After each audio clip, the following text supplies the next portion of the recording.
What's happening, guys? Kenny here again, and today I've got a bit of a discussion video, really just going to be talking about my philosophy on knives, my philosophy on my reviews and how I kind of approach them. And I've had a channel here for a while. I've done a lot of reviews. I've talked about a lot of knives, but I never really did one of these videos, and I felt like it was something I should probably tackle and explain how I approach a review, how I prepare for a review, just the way that I look at a knife and how I pick it apart and everything. So, in saying that, Banner 24/7 was one of the guys who kind of gave me the idea, or at least kind of lit the fire. He said something where it's like, I have a method to my hype versus reality videos, but I think sometimes it comes off like I'm just rambling. I don't stipulate each video what my method is and how I approach it, but I think it's something I might do in the future just to alleviate any issues with, because even though I have some viewers that are watching all of my videos, I also have viewers that are just scouring the internet and happen to come across one of mine. So in saying that, I have to kind of make it a little bit more like you're watching me for the first time in every video, even though I know sometimes that can sound redundant to some of my regular subs. So moving forward, I might just have a little bit of like a quick overview of how my hype versus reality videos move in each video. But yeah, in saying that, today I'm just going to be talking about how I do those videos, my approach, also my unboxing and first impressions, and then what separates the two, and going forward how I'm going to do that. Also, I'm going to talk a little bit about the channel chat that we've been having going, and the positives and things that come from that chat, because I think a lot of people think that chat could develop groupthink or something, and then we all start talking the same and doing the same knives and sounding the same. But actually, I find an adverse effect. And I'm going to talk about that first. So first things first, we have had this channel chat going for a while now. And it was started by Woodland Tactical. He started a chat, and from there it kind of started to develop into a bigger thing, and I started a different one just because I didn't want to blow his chat up. So I started a kind of a Steel Talk chat on Instagram. And some of the channels that are involved in that are Super Steel Steve, Banner 24/7, Outpost 76, Blade Banner, Sharp Thinking, Jack Farm Boy, Blue Collar Survival. If I missed anyone, I'm sorry.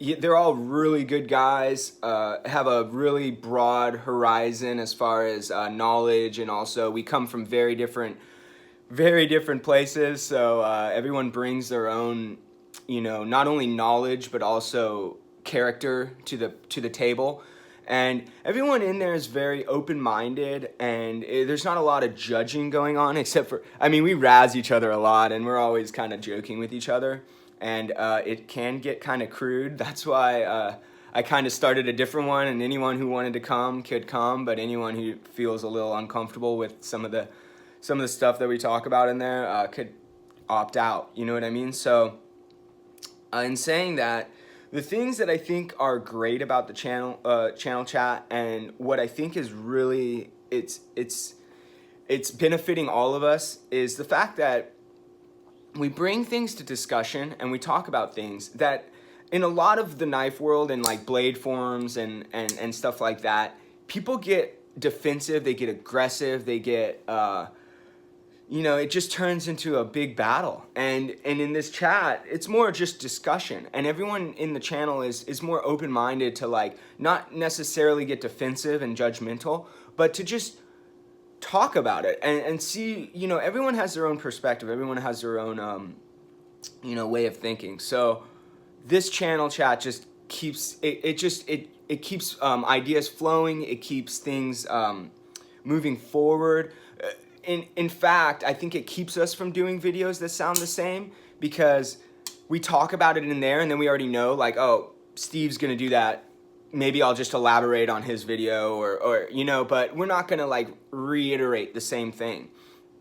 What it also does is it brings ideas to the table, and it kind of like, for instance, this is something I'm gonna be doing in some of the new videos coming up, and this is something that Steve brought to the chat as an idea.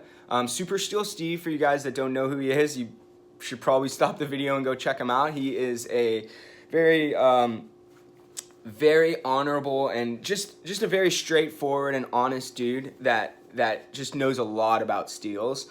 He's kind of like a steel guru in a sense. He just likes to research and find out more, and he uses them and tests them, and he's doing just great things for the community. His steel talks, his testing, everything. And Steve brought something to the chat where Steve's not a reviewer, more of a tester, and he had this idea, like, well, you know, in a lot of things, you know, in a lot of different aspects of life, people use measurements to get an idea, just like, you know, where you check your waist measurement to buy jeans. It's, in a sense, it's kind of the same thing with knives. David from Blade Banner has a great way he does this. He has a chart on his channel you can download from, I think from his main page. But you download the chart, you print it. It has like in inches, it has like small, extra small hand, small, large, medium, large, extra large. And you print the chart, and you put your hand on the chart, you know what size your hand is, and then he has the chart, he puts the knife on that chart on his side. It's an excellent way to relate the size of the knife to you at home. And I think it's awesome. And until we all adopt something like that, I've always done sort of the idea of I have a PM2 here, this is a Para 3 obviously, but I put my hand to the paramilitary 2 or the Para 3, and then if you have a PM2 or a Para 3 at home, you can put your hand on that. You can kind of see what my hand size is, and it'll relate to a different knife. And I also do my size comparisons to help you with that, because I know not, and I usually do an extensive size comparison. I know sometimes it might take up some time, but I feel like it has value because you might not have a PM2, you might not have a Griptilian, you might not have some of the knives I have, you might not have any knives, and you're just trying to get one knife. And that's where what Steve had said really comes into play, is that just use a good old tape measure or some kind of measuring device and measure your palm. And if your palm comes up about the same width and length as mine, then you know that the knife's gonna fit your hand, relatively similar to what mine has. So in saying that, Gerald from Outpost 76 and Banner 24/7 have said on their channel that their palm size width across, and they were saying like, hey, they think that my palm size is about the same as Banner 24/7 and Kenny from In the Pocket. They are pretty much dead on, guys. My palm size is 3 3/4 width across, the broadness of my palm. Now that does change whether I'm like pushing down or not. You guys can probably see that my palm swells, no pun intended, a little bit as I push down. So my palm size kind of varies between 3 5/8 to about 3 7/8, maybe 4 inches when I'm squeezing.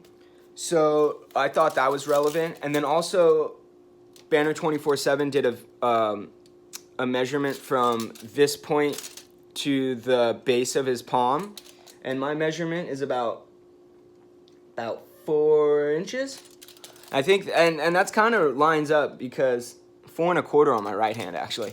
So that lines up because in the past I was like, I think my palm is broader than yours, but I think my palm is shorter than yours.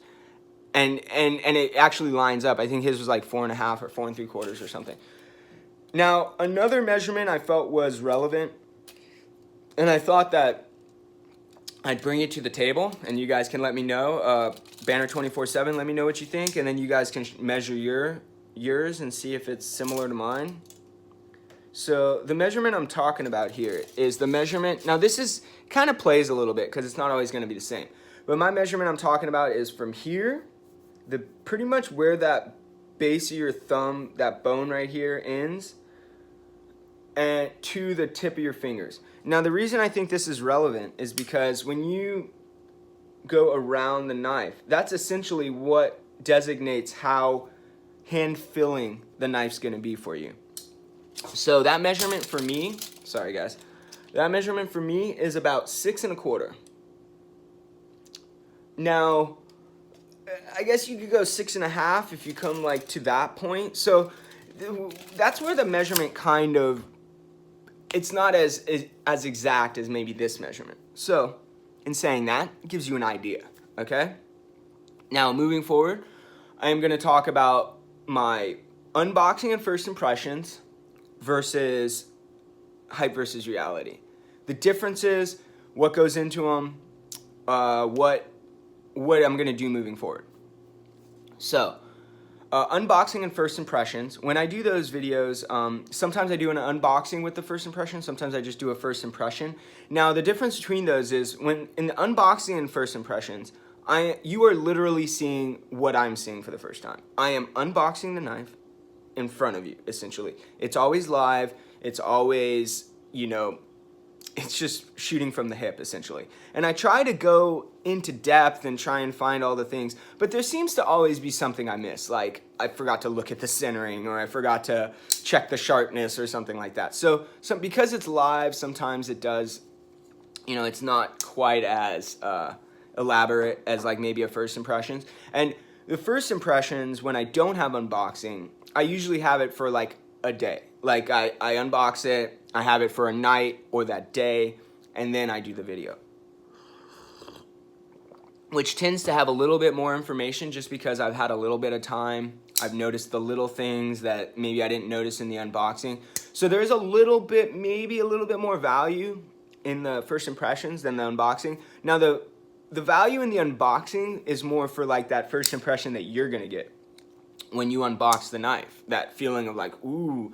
So I think there is something to be said that there's some value to those as well. I might just do those occasionally and mostly focus on first impressions. So in my first impressions and moving forward, what I'm gonna do, first impressions are going to be my overview. I know Banner 24/7 and some of these other stations, like I think Outpost 76, I think Gerald has a bit of a, he does like an overview is kind of like his first impressions, and then discussion is more of like the full review of the knife. In saying that, for me, how it's going to kind of work from here on out, if somebody wants, like let's say I have some subs that want to lend me knives, okay? And I know I always tell them like, you better be ready for me to use the knife because I'm not going to give a review without using the knife. Now, some people don't really love the idea of me doing what I do to knives because I use my knives extensively and I cut a lot of shit with it. So in saying that, not everyone's going to want me to use their knife like that. So what I'm going to do from here on out is I'm going to make my first impressions videos my overview video. If I do a first impressions, it just means that I didn't go nuts. Like I didn't use the knife for a month cutting through, 6 thick cardboard and just going crazy and just cutting, and then, it's just more extensive and I've carried it for longer. So those shorter time frames and like, let's say I can't use the knife extensively, hard use and stuff like that, then I will do a first impressions. And that's kind of going to designate the first impression videos. Now, if I can use the knife to its full extent and use it over time, then I will do my hype versus reality. So hype versus reality is kind of like going to be my review discussion video. First impressions and unboxings are going to be like my overview type of discussions or videos. So in saying that, let me explain. First impressions, I just handle the knife. I flip the knife. I might cut a few things. Obviously I'm gonna look the knife over very, very closely, and just like I'm gonna do my best to give you the fullest review. But I'm not using it like I am something that I'm gonna do a hype versus reality. So when I do hype versus reality, you guys see in some of my my footage of me cutting, I do a lot of cutting, guys. I'm always breaking down boxes. I'm always cutting through shit. I'm always cutting up pieces of wood or doing something with my knives, okay? And I don't really carry other tools to do things. Obviously, I don't pry with my knives necessarily. I will pry if it's capable and I know how to do it, so I'm not going to necessarily damage my knife. But I'm not just going to stick the tip of my my Inkosi in something and pry it up. That's just not what I do with my knives, and that's, for me, just because I sharpen my knives and I don't want to break the tip off and have to fix it necessarily. So I may use a different tool. But for the most part, I use my knife for just about anything. And I'm not going to be like, ooh, I don't want to use my knife for that, and go get a box cutter, usually, okay? Now, unless I'm going to chip something out, some resin on a surfboard or something, obviously I'm not going to use my knife. I have cut through resin and stuff just to test the toughness of the steel and stuff. But I'm not necessarily going to do that every day because I don't want to have to sharpen my knives so often. So, in saying that, the hype versus reality, I go into extensive use, and I usually wait about a month to 2 months to do my hype versus reality. Sometimes it's longer. Sometimes I'll let it go 4 or 5 months before I still haven't done a hype versus reality on my, on my Delica or the Chaparral, which I've had for over a year. So even though these are things I do want to eventually do hype versus reality for, it just hasn't come up. Other stuff's been more important, so I haven't done it yet. In saying that, my hype versus reality does have method. How I do it and how I approach it, obviously, if you guys watch my videos, I start with just the pretty much hey, this is the knife, where you can get it, maybe who's the maker and all that stuff. Then I go into specs. Excuse me. My specs are going to be usually from Blade HQ.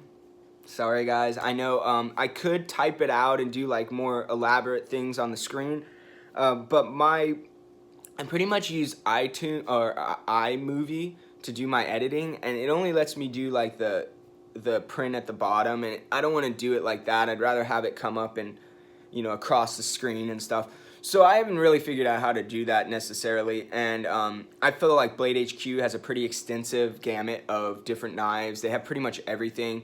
Their specs are usually pretty accurate, although sometimes, specs aren't always accurate. Little things like my Inkosi might weigh a fraction of an ounce more than your Inkosi. Now that's not what I'm talking about, but sometimes they are wrong. Like on the Freak, it said it has hollow ground. It's not hollow ground, guys. It's not a hollow grind. It is flat. I don't know why everywhere it says hollow ground. I don't know if Benchmade put that wrong information out. I didn't see Benchmade's side if it says hollow ground on it. But I don't know why everyone thinks that's hollow ground. It's flat ground. I haven't seen an example that's not flat ground. So, in saying that, it's just I'm going to go into the specs. I'll show you I'll put up the Blade HQ. Eventually, that'll probably change. I don't like using some company's literature, but I'll put the specs up. Then I do a size comparison. Usually give you a nice broad size comparison. Then I go into the hype. Now, the hype is usually built, or it's fabricated by the community, by the actual knife maker, by the brand, by the sometimes the hype is actually created by us, you know what I mean? Sometimes we make the hype because we see something we want, or we see a handle material we've been wanting, or we see a steel we've been wanting, and that the hype's created, even though the hype was probably planted in our brains when we were young, or planted in our brains even earlier this year, the hype is created within us sometimes. So usually it's the maker or the brand that creates the hype. And a lot of times it's the community, but all these things are part of it. So I talk about the hype. I talk about just all the facets of the hype going into it. And then when I talk about the reality is I pretty much do in the sense of like starting with an unboxing. So when I start the reality, I start with the fit and finish, because that's the first thing you see. And that's the first thing you notice. That's the first thing you look at. You look over the knife, you know, even in first impressions, that's what happens. After I'm done like Googling like over the action and all that stuff, I sit there and I look at the knife and I just look at all the little idiosyncrasies, you know, like where the micarta meets the titanium, where the screws sit, how the screws sit in the titanium, how close the blade is to the scales, oh, and by the way, guys, when I'm talking about fit and finish, I'm gonna go ahead and just go into a little bit more detail, guys. Fit is not tolerances, guys. Tolerances are set by the designer. The person who comes up with the idea for the knife, maps out how they're gonna make it and all that stuff, sets tolerances. He sets how big this screw hole has to be for this screw to fit through. He sets how deep the countersink is for the screw head. He sets how close the scales are gonna be to the blade, how the you know, the washers or bearings are gonna sit inside the scale. Those are all tolerances. He sets the tolerances when he's creating the CAD formula or whatever, the CAD program for the CNC machine. The fit is how the manufacturer executes the tolerances set by the designer. So I just want to put that out there, guys. That's the difference between tolerance and fit. Tolerances, well, I should say fit is the result of tolerances done by the manufacturer. So manufacturer is going to be doing the fit, whereas the designer does the tolerances. Now, the finish is the way that everything's finished. Seems pretty self-explanatory, but like things like the jimping, the way the jimping's finished, is it sharp? Is it like sharp when you push down, but not like sharp if you're just lightly touching it? You know, like little things like that, the finish of the blade, how they finish it, whether it's stonewash, those types of things. The crowning on this blade, you know, that's another finish thing. So those are all finish. And the way the knife is fit together and the way the screws sit and all that stuff, that's the fit. And then from there, from fit and finish, I go into action. I usually talk about action. I also try to be very objective when I'm doing these parts. I just try to show you what I see and let you make your own opinion. I usually don't say like stuff like this action is great. I usually try and say like this action's very smooth. And when I disengage the lock, it does drop or does not drop, or things like that. I know Banner 24/7 does something where he just like says like, if I push the knife, it stops, it stays in place. But I'll use something that's more drop shutty. I know that's Nick Shabazz term. So see, this guy kind of like wants to go. If I touch it, it's not like dropping free necessarily, but if a little coaxing and it goes in. So that's showing value, you know, and it can be prevalent across. Now the problem is, like, that's where I'm saying that is objective. You know, I just show you what my knife is, but it is subjective, guys, because it's my example. It's my example. So just because my example is smooth doesn't mean that yours is going to be smooth. Okay, guys. I mean, it should be. Obviously, we're hoping that the QC is going well and that all the knives are going to be relatively similar. Not always the case, so there I talk about, I try to be objective and talk about the action. From there I move into more of like the ergonomics, and I start talking about the steel. That's when I usually go into my actual footage of me cutting with it. I talk more about the ergonomics and how the knife feels in hand, if there's any hot spots, anything like that. I talk about steel. I'll talk about the blade shape, like how the blade grind is done, symmetry in the blade grind, you know, like how they did the steel, what to expect from the steel, and how this example was done, how it performed for me. I usually in the hype versus reality, I've usually done like 2 to 3 sharpenings, or at least 1 to 2, maybe 2 to 3, depending on how it performed at the beginning. I usually like to remove the fatigue steel before I make a full judgment of how the steel is gonna you know be. But I like to do a pretty extensive talk about the steel and the blade and how the knife cuts. I mean, because obviously that's the most important thing, right? How the knife cuts. So in saying that, I go into a pretty extensive blade and steel talk. After that, I usually talk about the overall, and then some of my subjective thoughts on the knife, like how I feel about the knife personally. Now, things like aesthetics are obviously a personal preference thing. I think this knife is really good looking. It's got nice lines. It's got really cool. That's a personal preference thing, guys. I don't generally bring that into my videos a lot, but I do because it just happens naturally, especially in first impressions. I'm like, oh, ooh, you'll hear me ooh and on and be stoked on something, or I'll even be like, whoa, this thing's way bigger than I thought it was going to be. That's why those unboxings are kind of cool to watch sometimes, I guess. You guys can let me know what you think.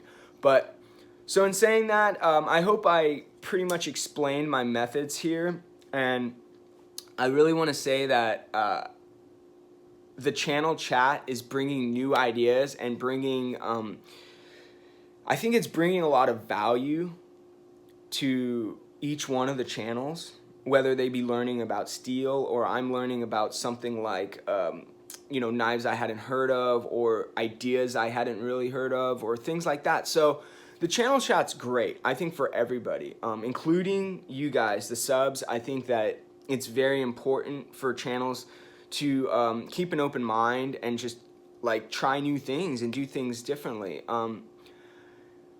In saying that, I want to, I did just hit 800 subscribers, which is crazy. I can't believe, I can't believe it at this point. I didn't expect to be at this point right now. I didn't even know if anyone was going to watch my videos, but here I am, just over 800, and kind of just, I got my eyes on 1,000, which is, I don't know what to say, but I'm going to give a big shout out and thank you to Super Steel Steve, because without Steve, I probably would still just have 60 subs. You guys would still just be watching me ramble on about bullshit. But Steve, Gerald from Outpost 76, David from Blade Banner, Brian from Slicey Dicey, man, you gave me a big shout out on that live feed, and you know, my channel blew up in the last like 4 months, and I'm so grateful to all of you guys, man. I want to thank Banner 24/7, Jack Farm Boy, Blue Collar Survival, Sharp Thinking. I mean, all you guys, like all my friends out there, all the channels out there that are part of the chat, and just the channels that aren't part of the chat but are just really cool. I'm really grateful for all you guys, and my subs, whether it be my early guys like Kark and like Mark and man, so many of you guys, A-Ray and all you guys, from all those guys all the way up to the brand new guys. Welcome to the channel, and I hope you dig my style. And yeah, a lot of exciting things this year, guys. I got a lot of stuff going on and so many ideas, and I got some cool stuff that's gonna come out in the next week or two. So look forward to it, guys. Thanks for watching. If you enjoyed this video, give me a thumbs up and maybe a sub. I look forward to the future, guys. Have a great day.